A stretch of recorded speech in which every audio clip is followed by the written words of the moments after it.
खबर है जिसको पूरे देश की आंगनबाड़ी बहनों को हर हाल में पूरा जरूर देखना चाहिए।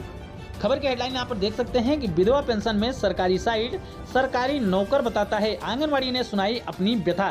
तो क्या है पूरा मामला, आइए पूरी खबर को विस्तार पूर्वक आपको बताते हैं। आप सभी से निवेदन है इस खबर को ध्यान से पूरा अंत तक जरूर देखिएगा। खबर है आंध्र प्रदेश की। आंध्र प्रदेश राज्य की लगभग 1.06 लाख आंगनबाड़ी कार्यकर्तियां, सहायिकाएं और मिनी आंगनबाड़ी कार्यकर्ताएं लगभग 1 महीने से अधिक का समय बीत चुका है अपने वेतन वृद्धि, पेंशन और सेवानिवृत्ति की लाभ की मांग को लेकर हड़ताल कर रही हैं।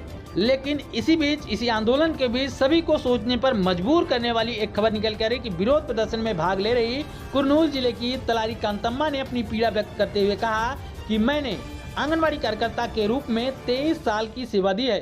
मेरे पति की 20 साल पहले ही मृत्यु हो गई थी एक सड़क दुर्घटना में, लेकिन मैं विधवा पेंशन के लिए पात्र नहीं हूँ। जी हाँ, उन्होंने बताया कि लेकिन मैं विधवा पेंशन के लिए पात्र नहीं हूँ क्योंकि सरकारी जो वेबसाइट्स हैं उसमें मैं एक सरकारी कर्मचारी हूँ। यानी कि हमारी आंगनबाड़ी जो बहन है जो कि विधवा हैं वो विधवा पेंशन के लिए इसलिए पात्र नहीं है क्योंकि सरकारी जो वेबसाइट्स हैं उनको सरकारी कर्मचारी बता रही हैं।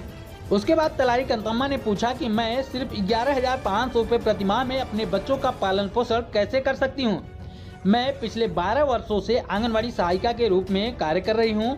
मैं एक माँ की तरह आंगनबाड़ी केंद्र में कई बच्चों की देखभाल करती हूँ, लेकिन मैं अपने बच्चों के लिए एक अच्छी माँ नहीं बन पा रही क्योंकि मैं अपने बच्चों का पर्याप्त समय और वित्तीय सहायता देने में असमर्थ हूँ। जी हाँ, उन्होंने कहा कि मैं अपने बच्चों को पर्याप्त न तो समय दे पा रही हूँ न ही वित्तीय सहायता यानी कि धन दे पा रही हूँ, इसलिए मैं एक अच्छी माँ नहीं बन पा रही हूँ। यहाँ पर समझ सकते हैं आप कि यहाँ पर तो कम से कम मान लीजिए यहाँ पर बताया गया 11,500 रुपये का मानदेय मिलता है। इसके अलावा तमाम ऐसे राज्य हैं जहाँ पर आंगनबाड़ी बहनों को 5,000, 6,000, 7,000 रुपये का मानदेय मिलता है, लेकिन उसके बावजूद भी आंगनबाड़ी बहनों को विधवा पेंशन या फिर किसी और भी पेंशन का लाभ नहीं मिल पाता क्योंकि उनको सरकारी वेबसाइटों में सरकारी कर्मचारी बताया जाता है।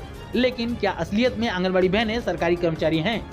काम तो बहनें सरकार का ही करती हैं, वैसे माना जाए तो आंगनबाड़ी बहनें सरकारी कर्मचारी ही हैं।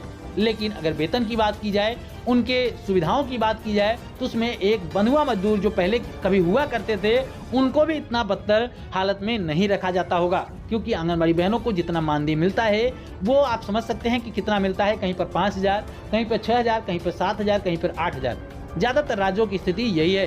कुछ राज्य हैं जहां पर 10,000 से अधिक का मानदेय मिलता है, वो भी काफी नहीं है क्योंकि आप सभी को पता है इस महंगाई के दौर में 10,000 रुपए, 12,000 रुपए, 15,000 रुपए कुछ भी नहीं होता है। फिर भी मान लीजिए कि वहाँ बेहतर मानदेय है, लेकिन काफी ऐसे राज्य हैं जहाँ पर मानदेय की स्थिति 5 से लेके 8,000 के बीच में ही है। लेकिन उसके बावजूद आंगनबाड़ी बहनों को जब कोई और लाभ देने की बात होती है तो वहाँ पर उनको सरकारी कर्मचारी मान लिया जाता है, और जब आंगनबाड़ी बहनें सरकारी कर्मचारी की तरफ वेतन की मांग करती हैं, मानदेय की मांग करती हैं, तब उनको कहा जाता है कि आप पार्ट टाइम वर्कर हैं। तो मैं केंद्र सरकार से और तमाम राज्यों की सरकारों से आंगनबाड़ी बहनों के लिए एक मांग करना चाहता हूं कि अगर आप आंगनबाड़ी बहनों को सरकारी कर्मचारी का दर्जा नहीं दे सकते, उनको सम्मानजनक वेतन नहीं दे सकते सरकारी कर्मचारियों की तरह, तो कम से कम उनको अन्य सुविधाओं का लाभ तो दिया जाए, उसके लिए उनको पात्र समझा जाए।